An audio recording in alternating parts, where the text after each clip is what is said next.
Hello to everyone in Gothenburg, a city that is wonderful any time of year. I'm very pleased to join you today. I'm Dr. Parag Khanna, speaking to you from Singapore.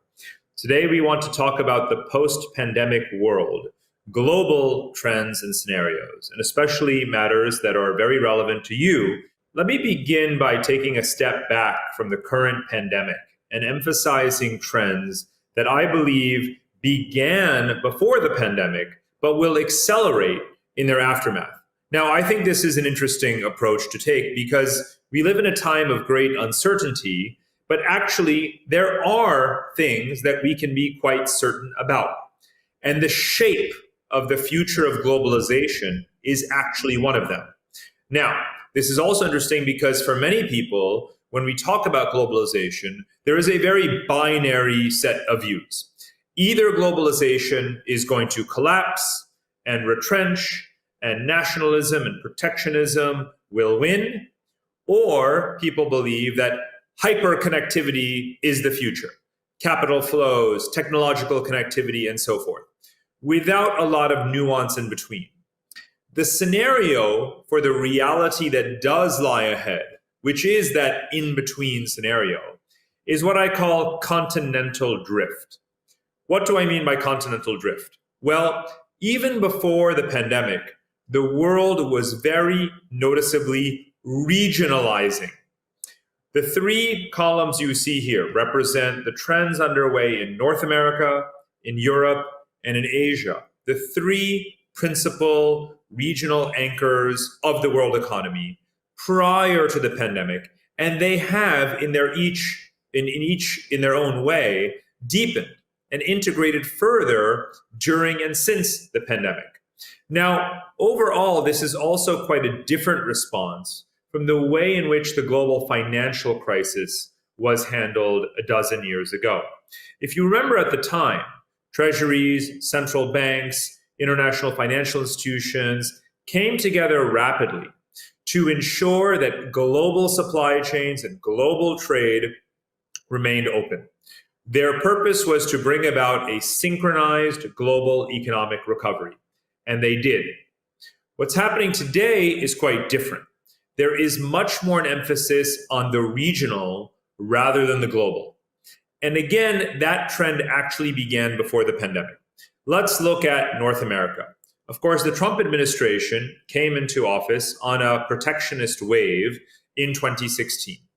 But despite that, trade with Mexico and trade with Canada increased, such that on the eve of the pandemic, the United States was trading more with Mexico and more with Canada each than the United States trades with China because of the tariffs on Chinese goods and the US-China trade war, but also rising trade with its two neighbors.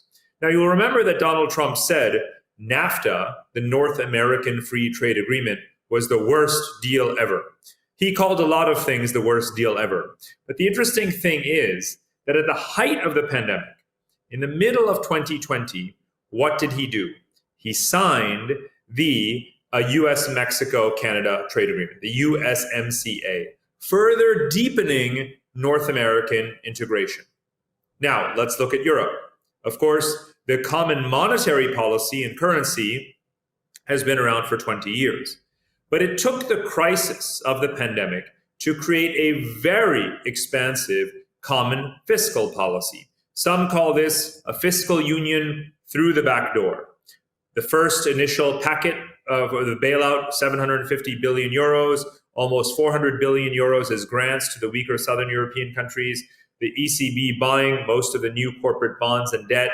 And now with the future budget of the EU, a lot more conditionality around harmonization of tax and subsidizing green industry, and basically pushing for regionalization, nationalization even, of supply chains. So all of this points to an EU that is coming out not stronger, but certainly resigning itself to the need for greater coordination than before. And then there's Asia. In the midst of the pandemic, actually, Asians also undertook a very significant integration measure. They signed the Regional Comprehensive Economic Partnership, the largest free trade area or trade liberalization zone in the entire world. Now, this is interesting. We talked during the pandemic about the end of globalization, lockdowns, nationalism. But what actually happened at exactly that time? The three largest trade zones, the three largest geographic and economic clusters on Earth decided to actually open up internally to each other better, to integrate more, to do more together, to coordinate more. And that was not coordinated. North Americans were not looking at what Europe was doing. Europeans were not looking at what Asians were doing. Asians were not looking at what Europeans and North Americans were doing. It was a human response. In a time of crisis, when global supply chains and networks and connectivity are cut off, we look to our neighbors. And so we acted, states acted the way human beings act in times of crisis. We turn to our neighbors. And this will be a lasting consequence of the pandemic and the trends that predate the pandemic. So even if the pandemic disappears, everyone is vaccinated, everything reopens, the truth is that people, economies will gravitate more and more towards the regional. There are many other reasons for that happening. Geopolitics is one. And of course, the rising US-China tension, it goes back now almost a decade, for example. But there will be also significant elements of radical globalization. Just look at the digital connectivity. The fact that we can continue to have these conversations such as we're having right now, remotely, digitally, and people can all over the world. Much of the world economy didn't miss a beat. In fact, many people have probably shared with you that the implementation of digital connectivity and the utilization of digital platforms, the scale of expansion and depth that was reached during the pandemic that would have taken 5 years or more to achieve without a pandemic. And that is radical globalization in many ways. I like to joke that I now, rather than choosing which country I will be in on any given day, I get to be in 5 countries on the same day. So we shouldn't underestimate that. Then, of course, there's capital markets, global foreign direct investment, portfolio investment. As China has opened its capital account, there has been an increase in capital flows in pension funds, equity investors, and so forth, investing in mainland China. What China is doing is actually what Japan and Korea and other developed markets in Asia did before, and now China is doing it. So capital certainly remains global as well.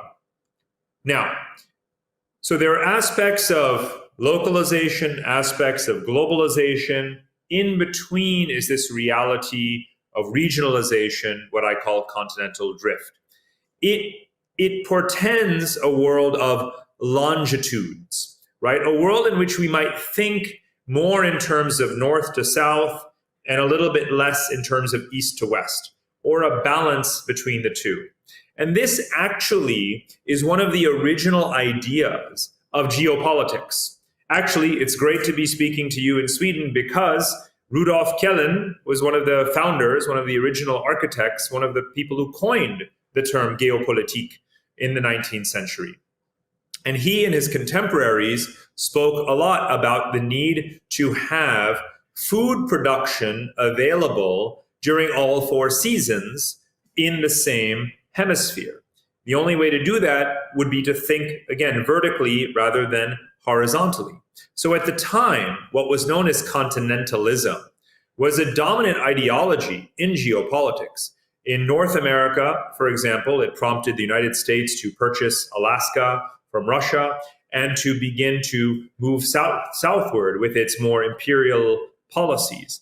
Of course, throughout the 19th and 20th centuries, it shaped European foreign policies and expansionism and so forth. But now, of course, it's more than just about food. It's not just about growing food in a different latitude in the southern hemisphere, because, of course, we have global food supply chains and global energy supply chains. But it can also now, for the digital economy, be about digital labor arbitrage. I can hire a low-cost worker digitally who's roughly in my same time zone at a much lower price. And so now what we see happening is that with outsourcing and nearshoring, somewhere in between is allowing workers to be geographically free and flexible, but they, as well as the employers, most likely want to be in a similar time zone so that they can remain connected and lead a normal kind of schedule. So all of this, however, also has geopolitical consequences, because what has maintained peace and stability over the last several decades since the collapse of the Soviet Union, which, by the way, was 30 years ago this year, is also rising foreign investment. Now, I talked about portfolio capital earlier, but FDI in terms of fixed capital investment in the factories and infrastructure of other countries. It is not trade that determines peace between countries, because of course the US and China do still trade a lot with each other, but are rivals. The strongest indicator of peace between countries is the volume of foreign investment, fixed capital investment in the stock of assets in each other's countries. Now, if we do see a reduction of that in favor of the regional, that would mean that there would be much less need for countries to depend on each other for their revenues, for their profits, and potentially that could weaken the fragile peace that exists today. That's something we have to think about in the world of geopolitics. Now, let's talk briefly about the different regions of the world and how this is playing out, and of course come to Europe. Again, for Europe, for Asia, for America, trade and investment across these mega regions still matters greatly. So it's worth understanding what is happening as North America, especially after the Trump administration and after COVID, continues on this path towards what I call the North American Union. Now, this is not a term that Americans will ever use. It's not a term that Canadians will use, but it is something that is gradually evolving. It will not be a supranational organization like the European Union, but it will be something of a more tacit federation, if you will. Now, as I mentioned already, you can see this in the trade volumes. You can see it in the border crossings. Many people would not be aware of this, given that the Trump administration focused on building a wall on the border to Mexico. But prior to the pandemic, and for a long time, these have been the two busiest borders on Earth by far. There is not even a second place that I'm aware of. The two busiest borders on the planet are the US-Canada border and the US-Mexico border. And the complementarities demographically, in the labor force, and across industries and supply chains are very, very strong between them. And the reason I've shown you this map, which is of course a topographical map, it shows you infrastructure, it also shows you geology, is to emphasize, of course, that these barriers are quite artificial. Increasingly in an age of climate change, we think in terms of watersheds, we think in terms of mountain ranges, we think in terms of river systems and electricity grids, and other ways in which we need to share resources to be able to preserve our ordinary way of life. And so I believe that despite the political tensions that we have seen dominating the headlines in recent years in North America, it is in many ways destined to become a more integrated continent. And as such, it cannot be counted out no matter who is president of the United States, because the population that we're looking at here in this peaceful, stable mega continent is growing to roughly 500, 600 million people. And so I think that this is the inevitable future of North America.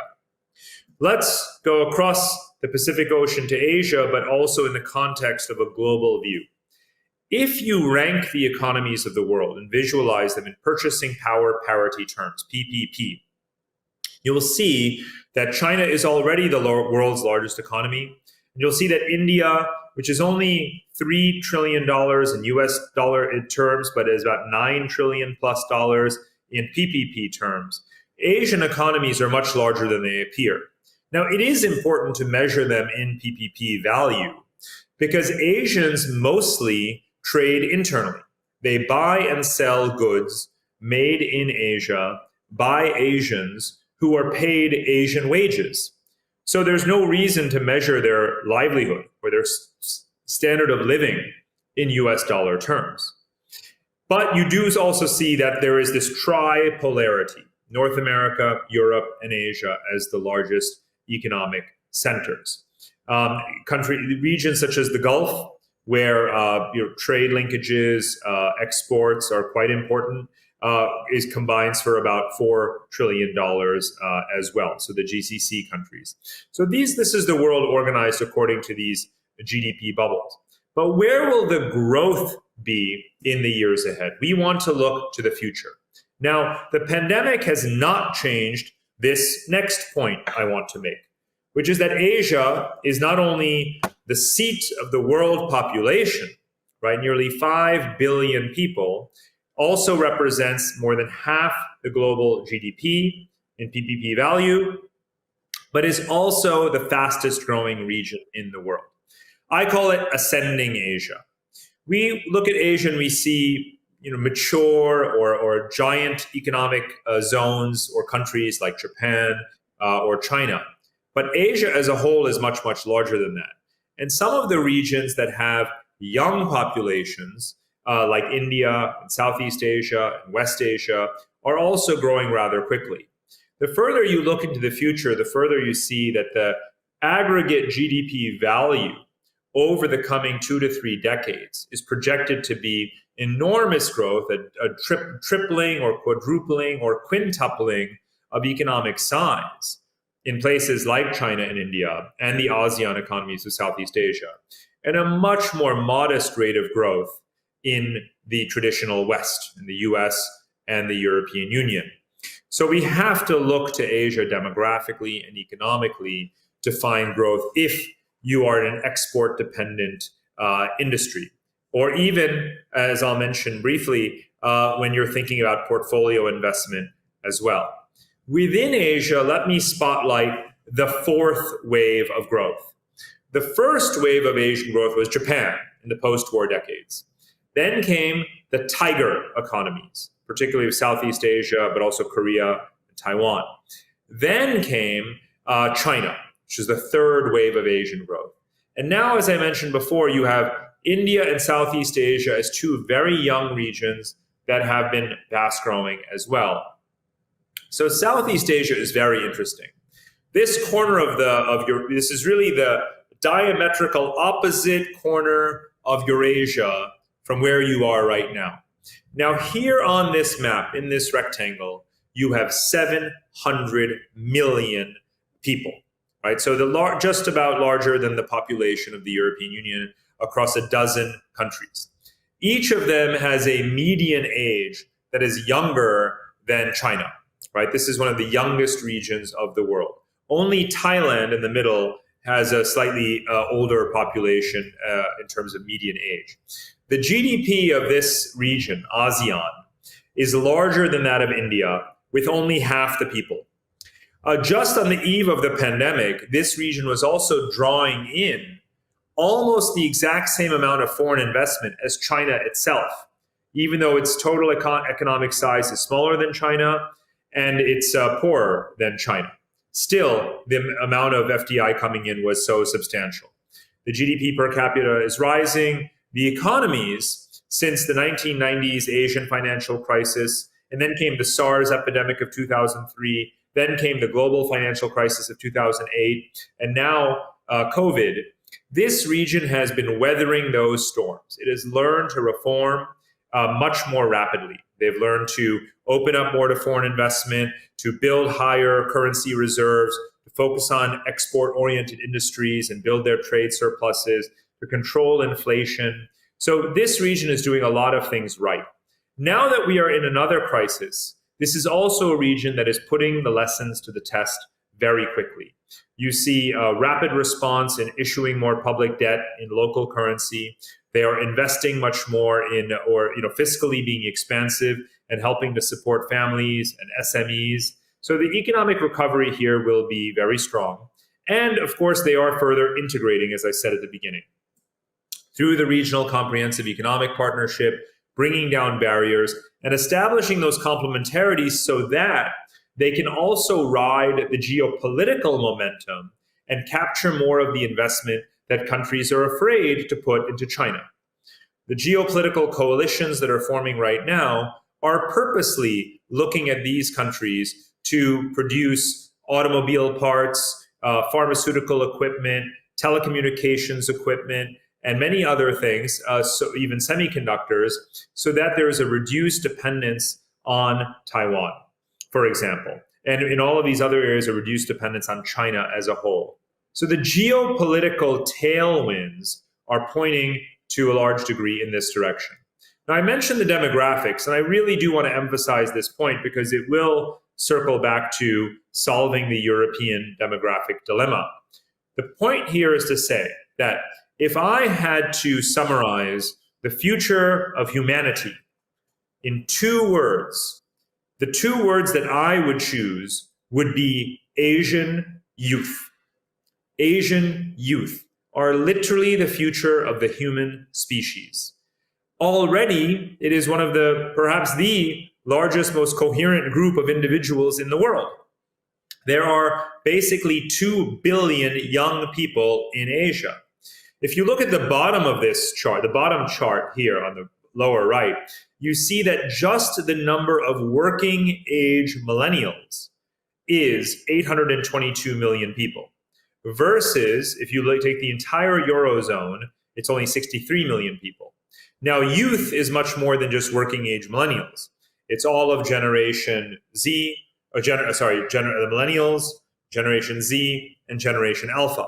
So overall, there's about 2 billion Asian youth.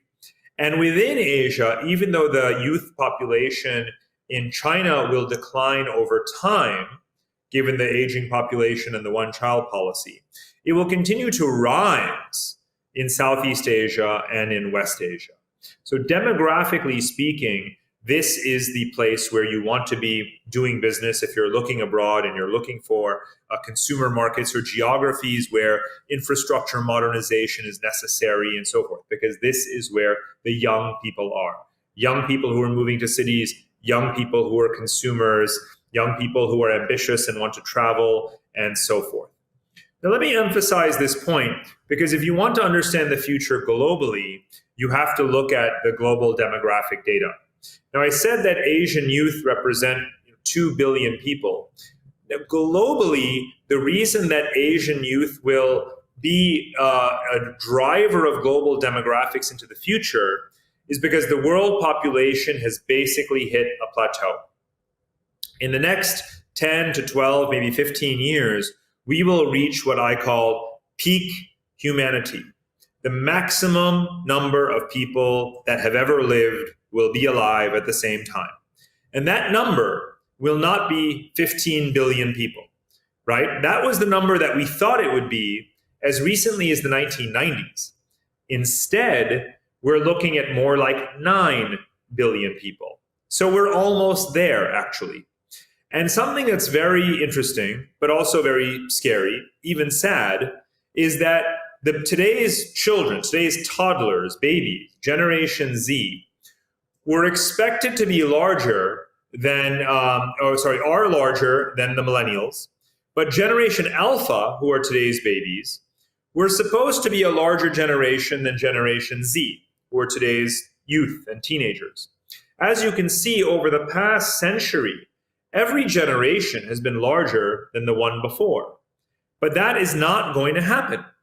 When we get together again, maybe in the year 2026, but hopefully sooner, that is when we will know how many children were born up until the year 2025.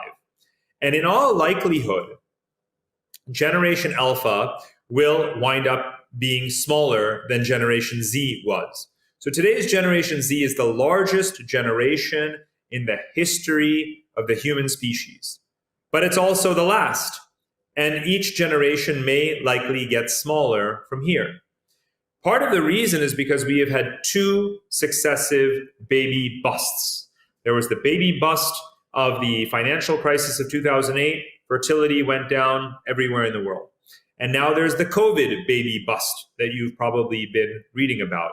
So in a very short span of time, fertility everywhere in the world came down, And therefore, with so many fewer children being born, suddenly an entire global generation winds up being a lot smaller than we thought it was going to be. And that is part of why the world population is plateauing at this point in time. But youth, today's young people, those under the age of 40, I'm being generous with my definition of youth, still represent 60% of the world population. But instead of this youth generation getting older and being replaced by a larger group of children, they are not having children. And therefore, the present, today's living youth are the dominant generation of today and also of tomorrow. The present is the future. And this sounds like science fiction, but this is literally the world we are in right now. Now, why is it so important to explain this? Because we tend to think of economic growth that is generated and advanced through population growth, technological productivity, urbanization, and other factors as something of a given, that every generation continues to improve in these respects. But now suddenly we're confronted with a finite world population, and therefore it is almost zero sum. Where today's young people go actually determines the winners and the losers in terms of countries for the rest of this century, which is basically the rest of the time that we have in many ways, or at least the time horizon that we are concerned with right now. And that does, of course, bring us back to Europe, the region with the lowest fertility next to Japan, the region with a very high median age, similar to Japan, whose net population has declined despite inward immigration, despite all of the immigration of the 2010s, for example, where the working age population is already shrinking, and where efforts to reverse the decline in fertility have not borne out. And on top of all of this, the region, your region, that has 50% of the world's outstanding pension obligations because of your generous welfare systems, which I applaud and appreciate and support, but only 7% of the population and a quarter of the GDP. This is your fiscal demographic dilemma in Europe. Who are you building your infrastructure for? Who are you developing your products and services for? Who are your future users, customers, clients, employees? That is a question that everyone has to answer. And only so much of it is going to be answered with robots and algorithms, right?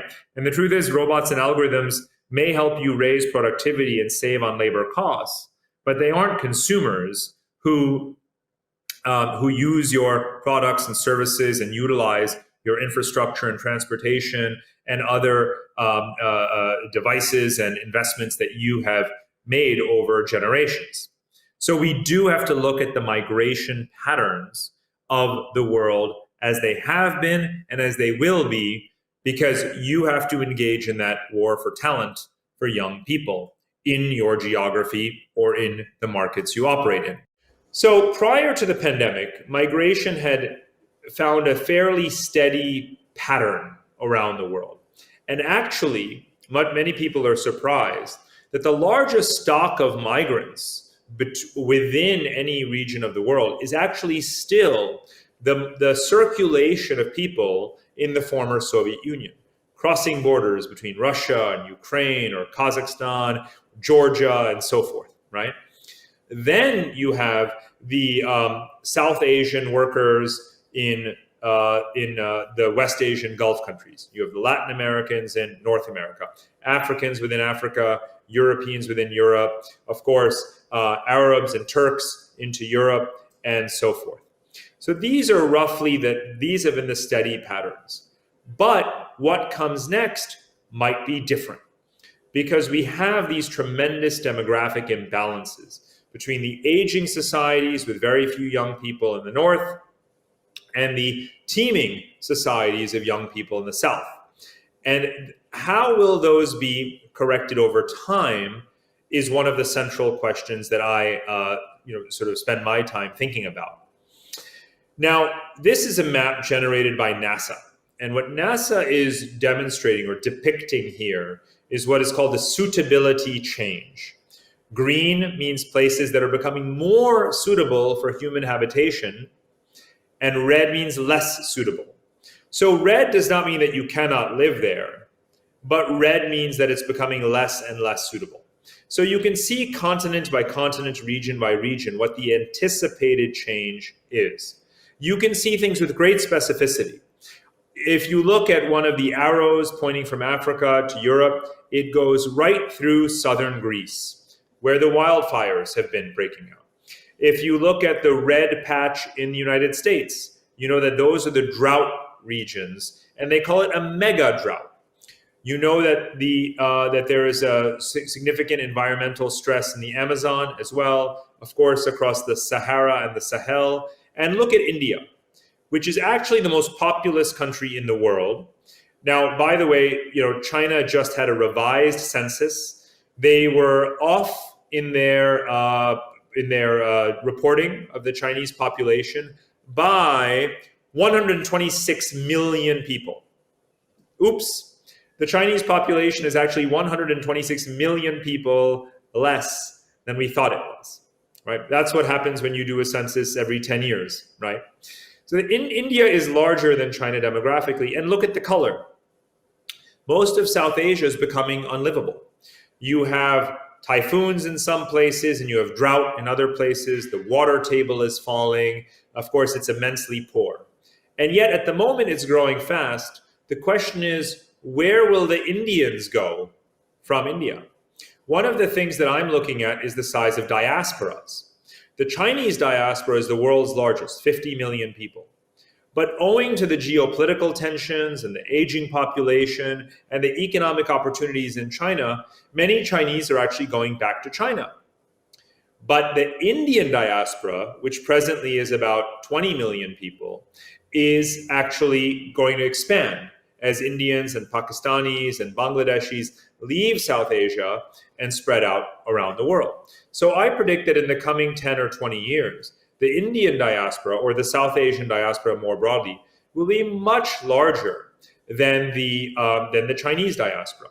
Now, actually, you can already see this in Sweden and in Denmark and in Norway, because in Scandinavia, you have taken on quite a few South Asian settlers and migrants over the last decades. Whenever I'm in Stockholm or Copenhagen or Oslo, it's always very funny because I'm speaking in Hindi or Urdu to the taxi drivers. And my children also find it very strange because they think of Hindi and Urdu as languages that we speak either at home here in Singapore or when we're visiting India or visiting Pakistan or maybe Dubai. But it was quite a surprise to them when every taxi we took in Stockholm a couple of years ago, we were actually speaking in Hindi with the drivers. So this is a sign of the times. One of the largest vectors of population shift may be Asians coming to Europe. When I was growing up as an Indian immigrant to America, I was referred to as an Asian American. There are today 25 million Asian Americans. The Vice President of the United States is an Asian American. But how many Asian Europeans are there? In England, there is a stock of South Asian migrants going back to the post-colonial period. But Britain is not in continental Europe. It's not in the EU anymore. In the European Union, there's only 4 million Asian Europeans. But think about how we have the Belt and Road Initiative, efforts at greater free trade with Asian economies, more efforts to recruit Asian students to European universities, and a shortage of workers in everything from nursing to technology. So you will probably see in the next 5, 10, 15 years that the number of Asian Europeans, that by the way is my term, I made it up, it doesn't exist. But instead of it being just 4 million people, you could have 15, 20, 25 million Asian Europeans. People who have come from Asia and permanently settled in Europe. Today, of course, the populist politics doesn't suggest that that would happen. But when you look at the demographic and economic challenge that I indicated earlier, it's certainly a plausible scenario that there will be more Asian Europeans than Asian Americans. I actually went to high school in Germany. So when I was living there in the 1990s, there were almost no Indians in a 300-kilometer radius of where I was. Today, I travel to Germany very regularly, and I see Indians everywhere. So that's a sign of the times. Now, let's get back to Europe and European investment, and who are you building this current infrastructure for? Because Europe has led the world in infrastructure investment until the 1990s when Asia really took off. And Europe continues to invest properly and rightly, not only in domestic infrastructure upgrades, but also cross-border. You can see that when you look at Europe's energy grid, for example. Here I've put oil and gas pipelines, but of course electricity grids and cables are also shared across Europe. One of the things that it's pointed out quite regularly is that when after the Fukushima nuclear disaster in Japan, when Germany decided that it would phase out its nuclear power, of course, Germany did not cease to be nuclear powered because it's importing nuclear power from France. And so you have a shared infrastructure more and more. The Nord Stream pipeline, Nord Stream 2, are examples of this, of course. And those have significant geopolitical implications. Infrastructure itself is a form of authority.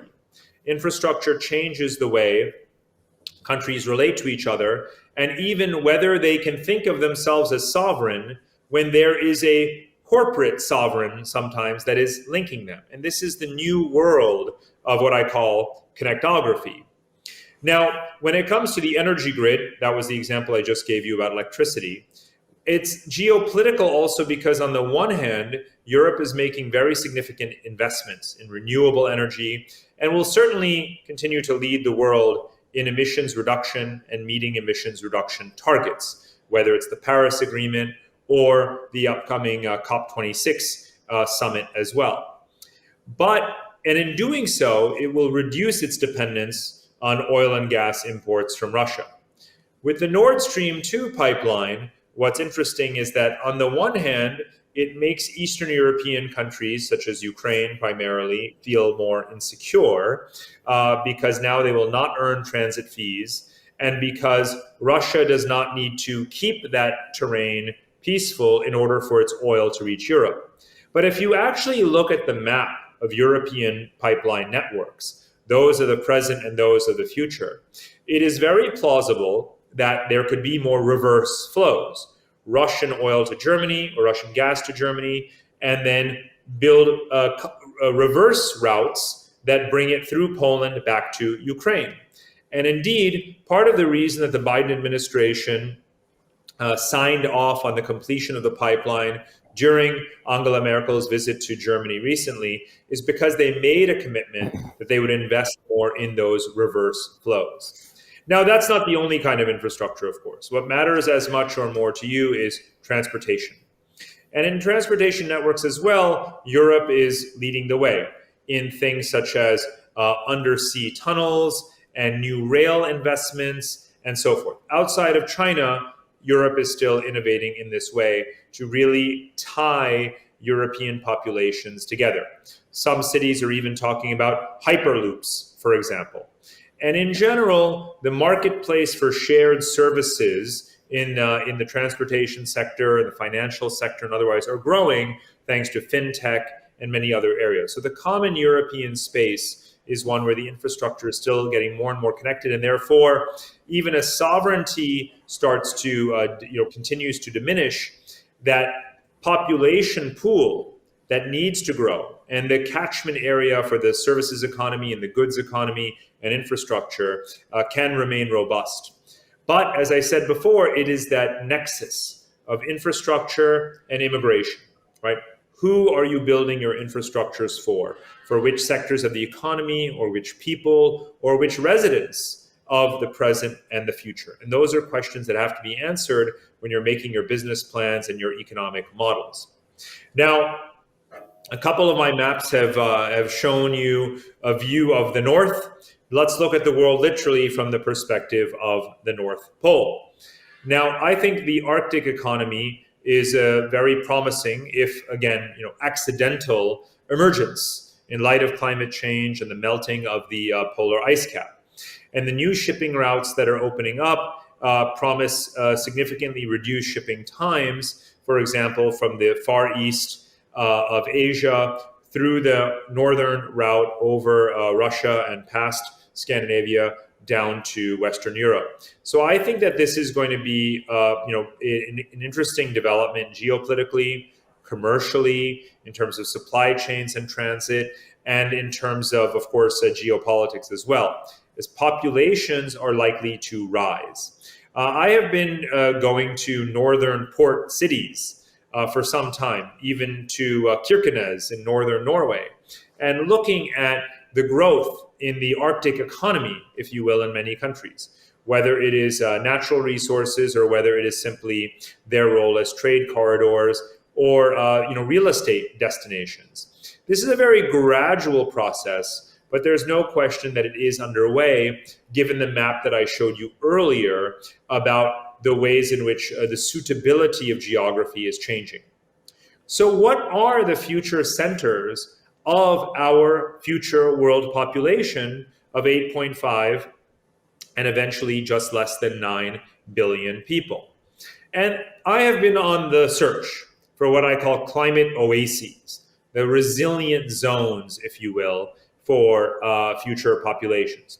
Now, there are already cities that are well established, that are heavily populated, that are traditional centers. You can see in the North America map, I have New York and Los Angeles as black dots. London is there as well, the Rhine-Ruhr-Gebiet of West Germany, and so forth. But these patches are zones that overlap with the climate forecasts and also represent areas that are not necessarily heavily populated today. And of course, one can include all of Sweden in this, but that could become more populated in the future. So the largest patch, for example, that corresponds to the previous map is the corridor of Western Central Russia, for example. So geographically livable, abundant natural resources, river systems, agriculture, and so forth.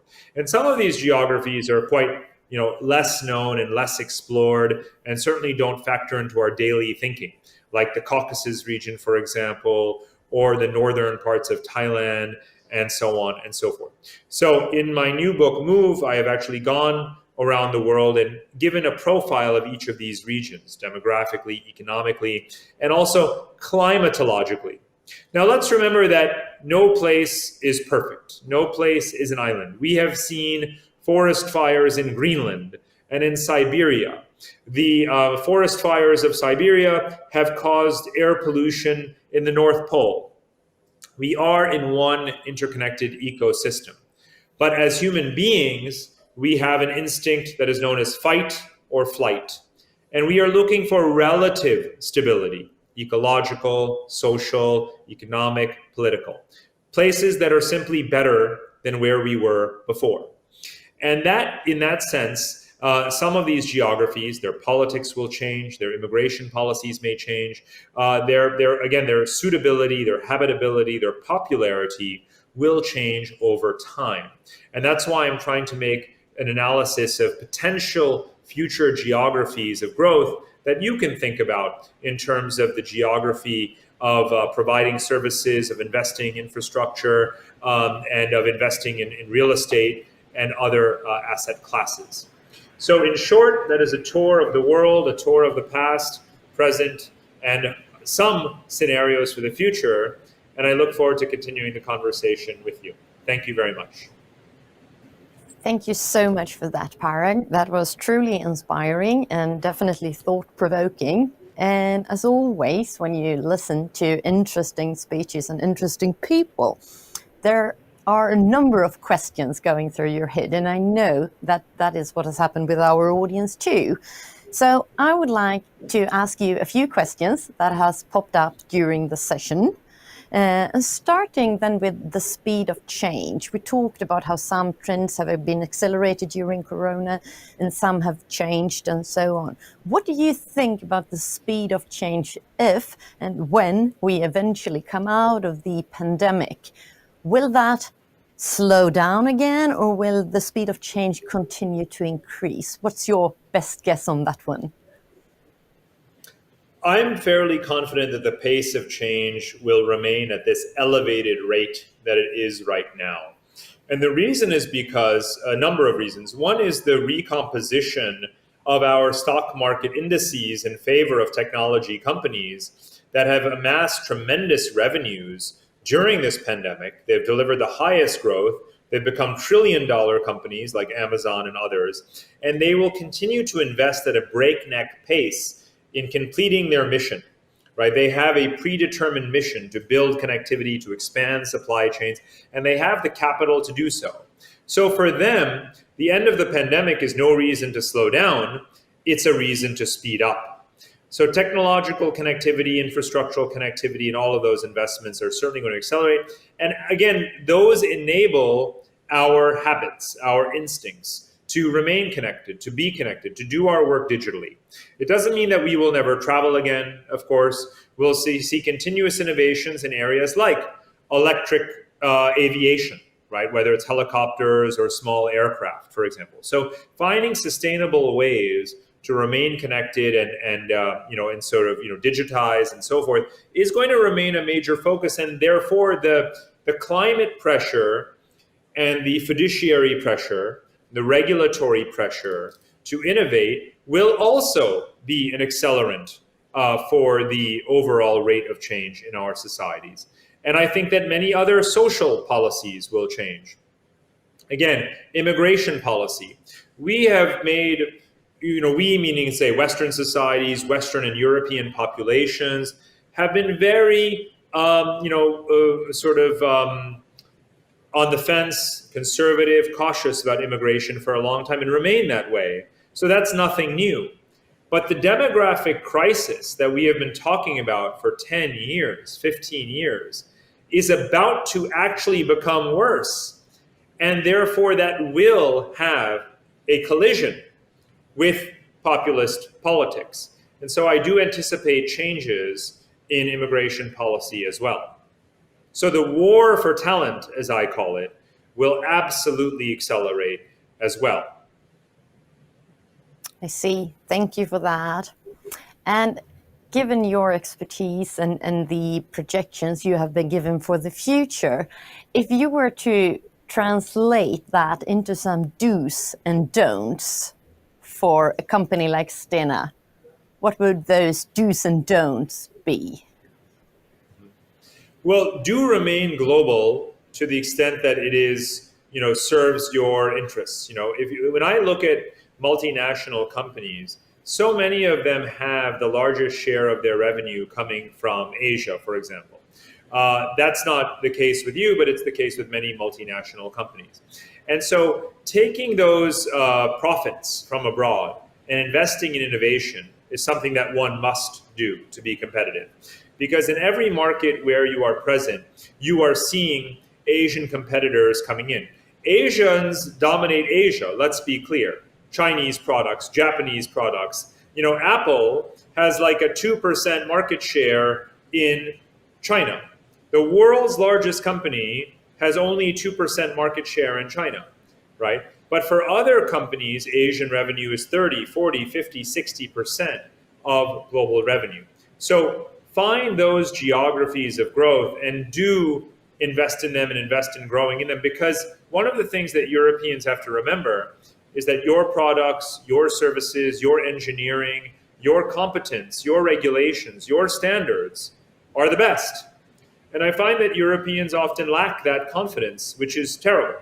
But in fact, when you think about companies now like Klarna or Revolut, right? Some of your own homegrown champions that are actually focused on young consumers, on young financial behavior, you are growing tremendously because you are exactly providing, what young people want around the world. And specifically those companies from Sweden or otherwise are performing extremely well as they grow and expand in Asia. So think globally, remain global, because there's enormous opportunities for your competitive advantages to shine in parts of the world that are still emerging or ascending. And then, of course, as I say, invest at home. Don't take for granted that your system is still the best. Europeans have been a little bit behind in terms of electric cars, for example, behind the US and behind Asians that have heavily regulated faster, especially Japan and China, around the low emissions electric vehicles, to take just one example.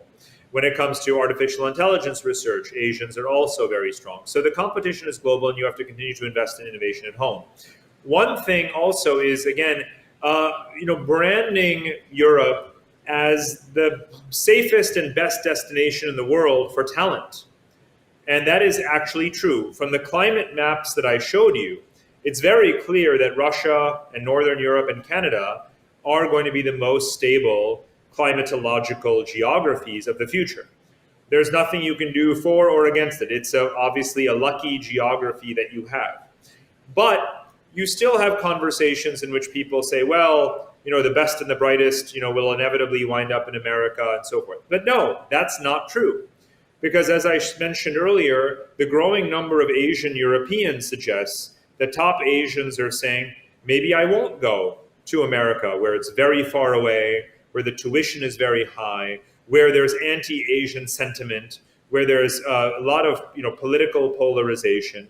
Instead, I'll remain in closer to home. I'll go to Europe. European universities are changing their language of instruction to English, as of course many institutions in Sweden have done long before others in the rest of Europe, and are offering subsidies. And so be aggressive in the war for talent is something that, of course, will benefit yourselves as a company and yourselves as countries.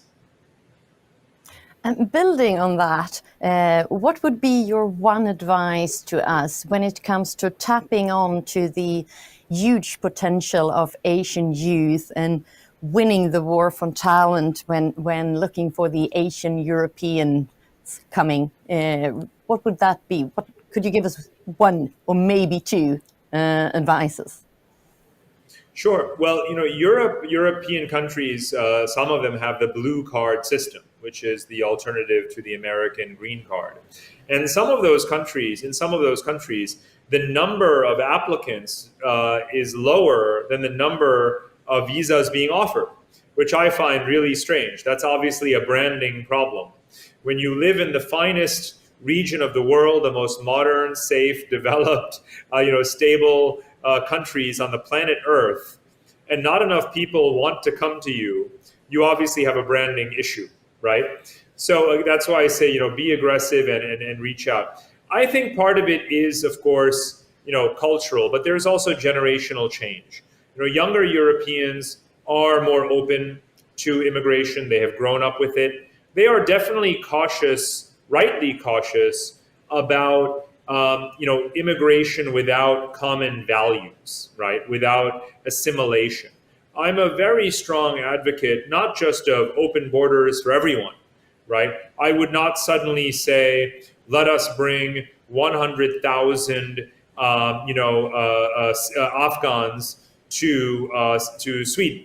You have a lot of experience in Sweden in the last more than a decade with Syrian populations and Iraqi populations and others. And it's a mixed picture. You need to have very, very strong assimilation policies. You have to be proud of your culture, proud of your heritage, proud of the rule of law, proud of secularism, proud of equal rights and civic rights and so forth, and never let anyone impinge on those, whether they are domestic or foreign. So you can be very, very strict culturally, but it is very much in your interest demographically and economically to be absorbing those migrants, and investment in the social assimilation of migrants, wherever they are from in the world, is an investment in your own economic future, even if it means that your culture also gets modified gradually over time. And I would say, again, with my experience in Germany, there is a very rich conversation about what they call die neuen Deutschen, right, the new Germans. And the New Germans used to mean just Turks. But now it's actually a shorthand for everyone. It means Vietnamese. It means Syrians. It means Iranians. It means Africans.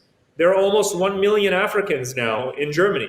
They have actually asked to have their own census because they would like to know how many they are, and they don't know, and nobody knows.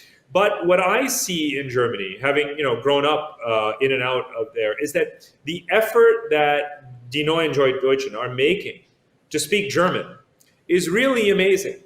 And linguistic assimilation, and you can look at the Dutch policy. The Dutch have a very strict language assimilation policy. There is no way you can maintain your status in the Netherlands or ever become a Dutch citizen unless you speak fluent Dutch.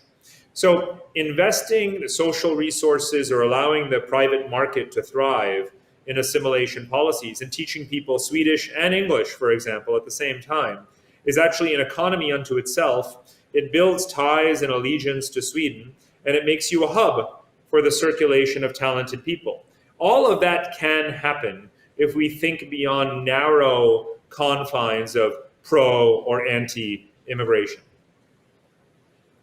Excellent. Thank you so much for that. And thank you for great sessions. We've learned a lot. I think this will trigger quite a few discussions in our different business areas.